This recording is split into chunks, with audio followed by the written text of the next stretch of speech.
All right, lesson number 29 of 100 on jazz violin. Okay, this one is huge, as they say in the car advertisements here in America. It's a huge deal, a huge important concept, so pay attention. In the last video, I talked about major pentatonic, and I mentioned briefly minor pentatonic. Minor pentatonic, by far, is your #1 secret weapon to being a good improviser.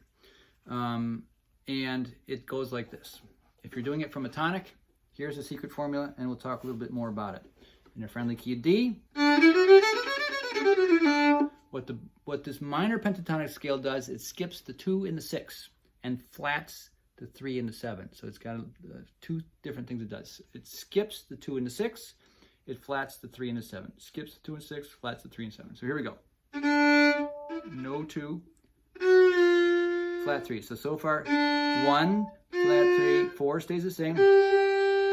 5, no 6, flats the 7, so 5, flat 7, 8. Oh, we feel that?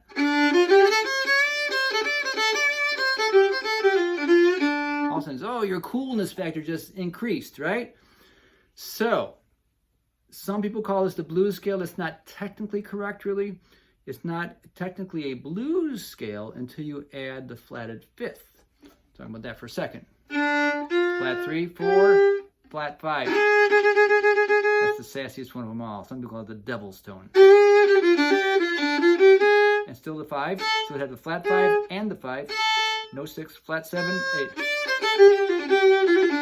My Fiddle Jam book, if you haven't seen that yet, Fiddle Jam, a way cool, easy way to learn how to improvise. It came out 18 years ago now.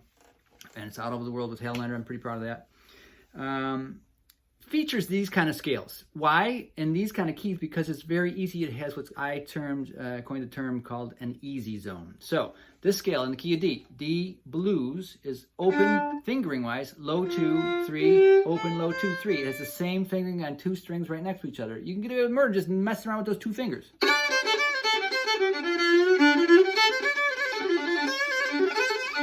Whatever you want. So you can expand those outside of that 1 octave and go further. Of course, you should know the D blues scale everywhere in your whole violin if possible, but that's the basics. So the formula is 1, no 2, flat 3, 4, optional flat 5th to add in. It becomes what's officially called the blues scale. If you add that, the 5, no 6, flat 7, 8. So 1, flat 3, 4, 5, flat 7, 8, with the flat 5 as an option. If you know that scale, you can get away completely with murder, musical murder at least, because this is the weird thing. We'll talk more about this in another video, but it goes over a minor scale, a minor key, of course, not scale. You can use this minor pentatonic or blues scale over minor chords and major chords. That's the freaky part.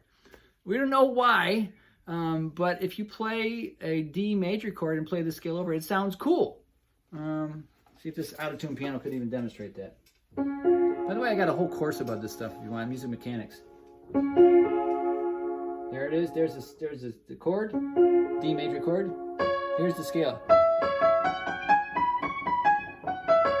Even though there's the 3rd with the flat 3rd bow. We go, by itself, it's awful. But when you're jamming around with it, we go, oh, that's cool. It has this clang, this smash to it. Same with the flat 5th.